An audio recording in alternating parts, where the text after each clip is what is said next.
ठीक है। तो हम लोग जानते हैं किसका, तो कूलम के नियम से,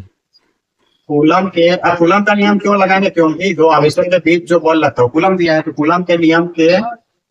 अनुसार, ठीक है, आवेशों के बीच लगने वाला बल क्या होता है, F बराबर होता है K Q1 Q2 upon R square, ठीक है। आप प्लस से तो मोड लगाना अपना जरूरी नहीं, तो मोड के साथ भी आप लोग दिखा सकते, ठीक है। प्लस माइनस रहता है तो मोड का जरूरत यूज कर लेना, क्योंकि माइनस को बल कभी माइनस में हो नहीं सकता, इसलिए माइनस में सब देंगे, ठीक है। अब देखो ये K का मतलब होता है 1/4πε0, इस फॉर्म में भी हम लोग फॉर्मूला को लिख सकते हैं, या इसी को इस फॉर्म में लिखेंगे, ठीक है। तो हमको डायरेक्टली इसका वैल्यू याद रखना है, कितना होता है K का वैल्यू, या 1/4πε, मतलब K बराबर होता है 1/4πε, ठीक है, K बराबर होता है। तो इसका वैल्यू होता है 9 × 10⁻⁹ जब सॉल्व करते हैं तो डायरेक्टली हमको यहाँ वैल्यू बिठाना है 10⁻⁹ इंटू Q1 का वैल्यू कितना दिया है 3, Q2 का वैल्यू कितना दिया है 4 × 10⁻⁶, और R स्क्वायर का वैल्यू हमको नहीं दिया है, और 10 न्यूटन बोल दिया फोर्स, तो R स्क्वायर हमारा निकल के यहाँ से आ जाएगा कितना 9 × 10⁻⁹, और जितना बेस वाला है सबको एक साथ करते हैं, और जितना नंबर है सबको एक साथ कर देते हैं, तो इजी से सॉल्व हो जाएगा। तो देखिए 9 3 4, तो 9 × 3 × 4, और 10 पावर जितना है सबको एक साथ करना, तो 9, और यहाँ -6 है, तो -6, बेस अगर सेम रहे तो पावर जुड़ता है, तो -6 यहाँ भी 6, और R स्क्वायर उधर चला गया, 10 नीचे आएगा, तो 10 के पावर 1 है, तो जब 10 के पावर को हटाएंगे और उसको ऊपर ले जाएंगे तो -1 आ जाएगा, 10⁻⁻1, तो 10 पर पावर जब -1 आएगा तो हम लोग चलिए एक लाइन और लिख देते हैं, 9 3 जा 27, 27 इंटू ऐसे इजी से सॉल्व, ये 4 3 जा 12 और इंटू 9 तो 108 होता है, एक 10 पर पावर -12 और 9, तो 9 - 12 कितना हो जाएगा -3, और यहाँ -1, तो R स्क्वायर का वैल्यू हो जाएगा 108 × 10 पर पावर -4, ठीक है। चलिए R स्क्वायर आ गया। अब सेकंड केस में बोला है कि अगर अतिरिक्त आवेश दे दिया जाए तो नया बल कितना होगा, तो R हमको पता है, बल निकालने बोल रहे हैं, क्योंकि डिस्टेंस में कोई छेड़छाड़ तो हो नहीं रहा, तो R स्क्वायर का मान यही रखेंगे, ठीक है। तो अगर अतिरिक्त आवेश किसको दे दे, Q1 को कितना अतिरिक्त देना है 6 माइक्रो कूलम, तो हो जाएगा कितना 9 माइक्रो कूलम। Q2 को अगर 3 आवेश देंगे तो कितना हो जाएगा, 6 आवेश देंगे तो Q2 का वैल्यू तो 10 माइक्रो कूलम। अब जो है R स्क्वायर में यही रख देना है 108 × 10⁻⁻4, ठीक है, मीटर, क्योंकि कूलम दिया है SI में तो मीटर में आंसर आ गया, अभी SI में मीटर। तो देखिए ये तीनों दिया है, तो क्या हम लोग नया बल नहीं निकाल सकते हैं, इसी फॉर्मूला से निकालेंगे। तो हम लोग क्या करते हैं, इसको रख कर पहले स्क्रीनशॉट ले लीजिए, चलिए इसको निकालते हैं। तो देखिए अब नया जो हमारा निकलेगा फॉर्मूला यही लगाना है, डायरेक्ट इसको याद रखिए, नहीं तो ये लिखिए वैल्यू डालिए, याद रखिए तो हमको फोर्स न्यू निकालना है। ये का 9 × 10⁹ पुनः पुनः लिख, तो इसको छोड़ना पुनः बल का अतिरिक्त आवेश देने के, ठीक है। तो 9 × 10⁻²1 का Q1 तो Q1 का वैल्यू 9 माइक्रो होगा, मतलब 10⁻⁻6 10 माइक्रो का वैल्यू होगा, तो 10 × 10⁻⁻6, ठीक है। अपॉन R² का वैल्यू दिया है 108 × 10⁻⁻4। अब जितना भी बेस सेम बेस वाले को 10 पर पावर जो भी सबको ये दिया जाता है, ठीक है। तो देखिए 9 × 9, यहाँ पे 9 × 9 आ गया बटे 108 रख दीजिए, और बाकी सब 10 को एक साथ है। देखिए इसका आंसर दो तरीके से ला सकते हैं, तो चलिए पहले लाते हैं, ठीक है। तो देखिए 9 हो गया, 10 पर पावर जो बेस था सबको एक जगह, तो 9 है यहाँ पे कितना -6,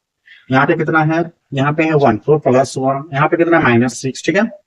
और नीचे कितना है, 10 पर पावर -4 है, तो ऊपर जाएगा तो 10 पर पावर कितना है, +4, तो जब ऊपर जाएगा तो 10 पर पावर +4 लिखेंगे, इसको ऊपर डालेंगे और साथ में इसको जोड़ देंगे। तो चलिए एक लाइन बढ़ा देते हैं, तो 9 से कट होता है, 9 1 9, 9 2 18, 1 8 बचा 18, 3 3 जा 9 और 3 4 तो बचा। तो देखिए अभी अब क्या करना आगे, कि अभी बचा ऊपर 3 नीचे 4 इंटू 10 पर पावर कितना हो जाएगा, 9 और प्लस वाले को एक साथ, माइनस को एक साथ,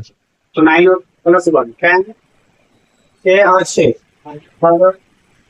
और देखिए 10 पर पावर +4, यहाँ +4 लिखा जा सकता है, जुड़ जाएगा, बेस सेम है तो पावर जुड़ेगा, तो 3/4 कितना होगा। तो देखिए अगर मान लीजिए आपको नहीं आ रहा तो 30 3 4 से भागा देना 3 को, कितना आएगा 0, 30 हो गया, 7 28 2 बचेगा 0 5 खत्म हो जाएगा, तो 0.75 × 10 पर पावर 10 14 12 दिया, तो इतना हमारा आंसर हो जाएगा कितना, न्यू फोर्स, ठीक है। चलिए अब उल्टा सवाल हम देखते हैं जो कि स्क्रीन पे आपका दिख रहा है। चलिए इसको स्क्रीनशॉट ले लीजिए आप पहले, अब इसको रफ करते हैं। दूसरा सवाल हम देखते हैं। तो ये सवाल जो है कब पूछा गया था, 2019 में, जो अभी बनाए उसको 2019 में पूछा गया था जैक बोर्ड में, ठीक है। अब देखिए एक सवाल देखते हैं जिसको 2022 और 24 में पूछा है जैक, तो ये सब सवाल बना के जरूर चाहिए, ठीक है। तो देखिए सवाल हमारा है, स्क्रीन पे आ रहा होगा कि दो आवेशित गोला जो एक दूसरे से d दूरी पर स्थित है, मतलब बोल रहा है कि दूसरा सवाल, ठीक है। सवाल 2022 और 24 में पूछा है, तो बोल रहा है कि दो आवेशित गोला, मतलब दो आवेशित गोला है एक दूसरे से d दूरी पर स्थित है, ठीक है, d दूरी पर स्थित है, तो दोनों गोले के बीच F बल लग रहा है। बल कितना लग रहा है, F लग रहा है, ठीक है, दोनों गोलों के बीच बल F लग रहा है। यदि दोनों आवेशित गोले का मान दोगुना कर दिया जाए, तो आवेशित गोला है Q1 Q2, तो बोल रहा है कि दोनों आवेशित गोले का मान दोगुना कर दिया जाए, मतलब Q1 को भी दोगुना Q2 को भी दोगुना कर दिया जाए, तो दोनों के बीच की दूरी को दोगुना कर दिया जाए, तो दोनों के बीच जो दूरी है d को भी क्या कर दिया जाए, दोगुना कर दिया जाए, तो बल की गणना करें तो F बराबर कितना, मतलब नया बल कितना लगेगा, ठीक है। तो पहले F बल लग रहा है, तो दो आवेशों के बीच, ठीक है, इसको सॉल्व कीजिए, सॉल्यूशन, दो आवेशों के बीच लगने वाला बल कितना होता है, हम लोग नॉर्मली जानते हैं F बराबर 1 Q1 Q2 अपॉन, यहाँ D बोला है तो D² लिखना है, ठीक है।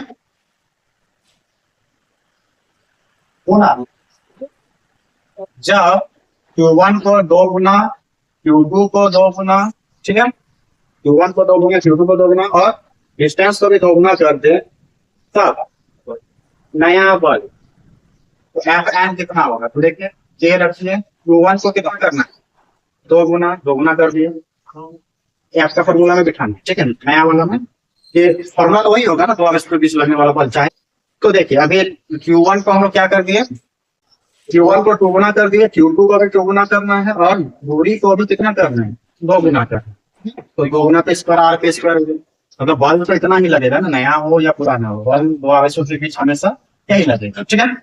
तो इसी को कंटिन्यू कीजिए, तो देखिए क्या होता है, तो Fn मेरा जो आ जाएगा वो के 2 गुना 4 Q1 Q2 4 Q1 Q2, यहाँ पे 4 आएगा 2 पे स्क्वायर है, तो 4D 4 खत्म, तो के Q1 Q2 अपॉन T²। तो देखिए जो हमारा नया बल आएगा वो क्या है, के Q1 Q2 अपॉन R। तो देखिए जो पुराना बल था और जो नया बल आया दोनों में कुछ अंतर है, तो दोनों में कोई अंतर नहीं है, चलिए, ये वाला दिख नहीं रहा होगा शायद आपको। तो इसका मतलब हम लोग क्या लिखे हैं कि जो नया बल है वो किसके बराबर होगा, F के बराबर। ये आपके बराबर ही है, तो इसलिए नया बल भी आपके बराबर होगा। तो इसका मतलब नया और पुराना बल में कोई अंतर आया नहीं, उतना ही बल लग रहा है जितना पहले लग रहा था, बाद में छेड़छाड़ करने के बाद उतना ही बल होगा।